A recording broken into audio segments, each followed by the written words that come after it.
it's safe to say that doing that private inspection and having a really good private inspector is going to be paramount.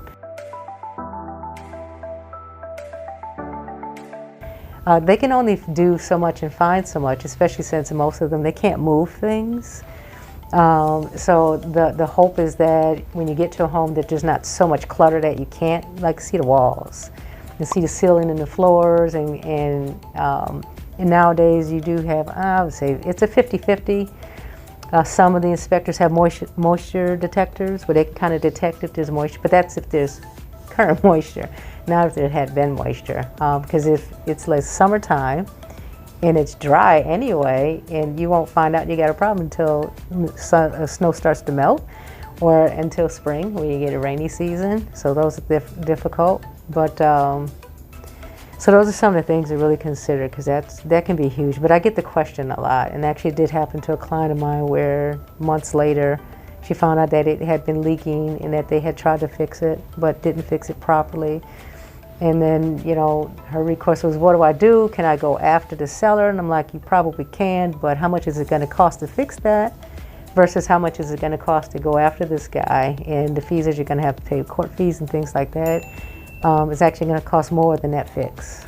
So one of my recommendations in that circumstance is that if you hire an attorney, we call it a demand letter. I typically call it a nastygram.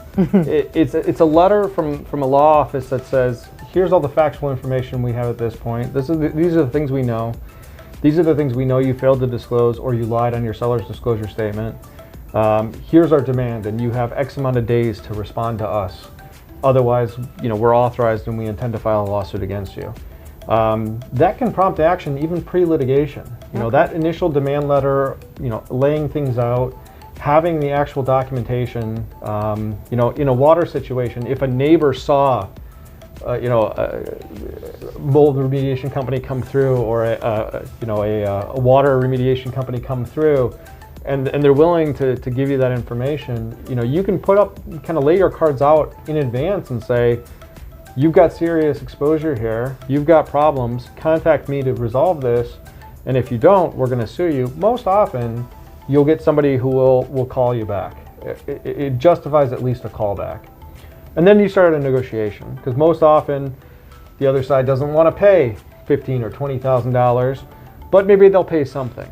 And then you can go back, at least at that point, to your client and say, look, they've said no to this, they're willing to offer you this, you know, is that acceptable to you or not? And then you make the call. You're the decision maker in that process, and you kind of control it. So there are options even pre-litigation, before filing a lawsuit, that can be successful, and I've been successful in my career doing. So note to self, talk to an attorney, have that consultation, make the decision.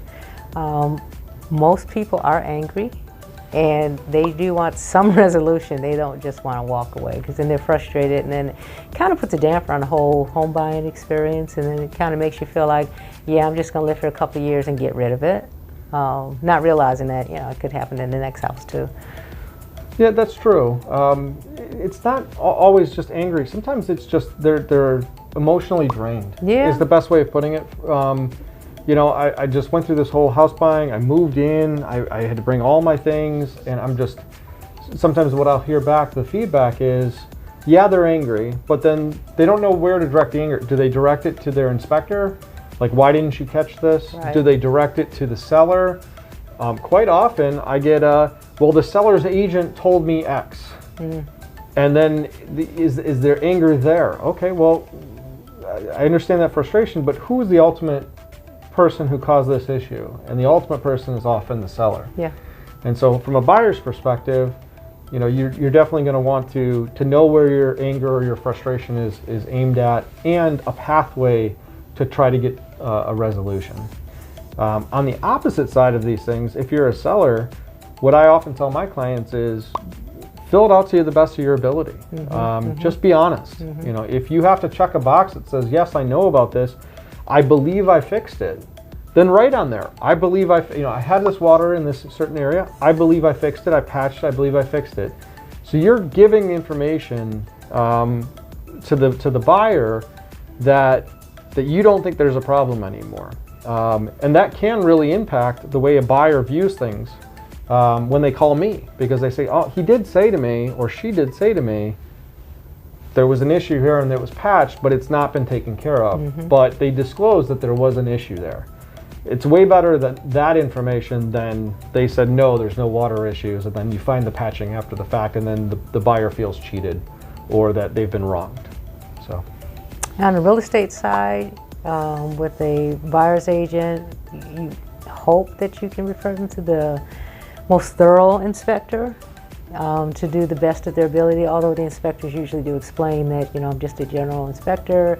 You may want to have a professional look at this, you know, have the furnace inspected, or have the pipes snaked, or have the camera scoped down there at least. You can do moisture detectors, but again, if it's not wet around that time, it's a little bit harder. You can do pest inspections. So there's a lot of additional inspections, and on the listing side, we should always tell our clients, disclose, disclose, disclose, because the unfortunate part is it could come back on the listing agent, because you could be called in this suit as well, because they'll say, well, I'm pretty sure the seller told you and you told them not to put it on there.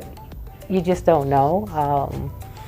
But yeah, that's usually, as a listing agent, that's one of my concerns, is I try to tell my clients, you disclose. That's why we can't fill them out legally. We don't even touch them. If we do, then we're actually held liable at that point, so we don't even touch them. But disclose, and I usually do try to tell my clients, if you had a problem, like you said, and you think you fixed it, put those details in there. When, where, why, and how, whatever. And if they want, if it's like recent, they want receipts and something like that. I've had people ask for receipts, proof, what's the company that did it, if your cousin Bubba did it, you know, whatever information. Is he qualified? Right. Did he just put some dry lock on there? Whatever, you know.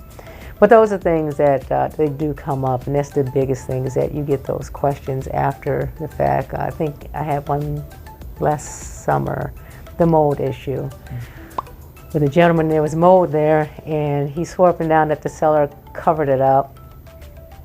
Because it wasn't there when we looked at the house, but then weeks later it was there.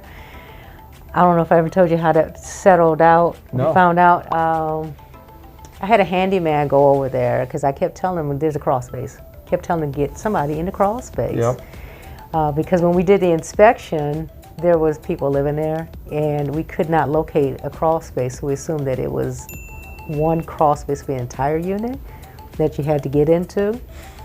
So it wasn't until they moved all the stuff out that they uncovered, they had covered up the crawl space.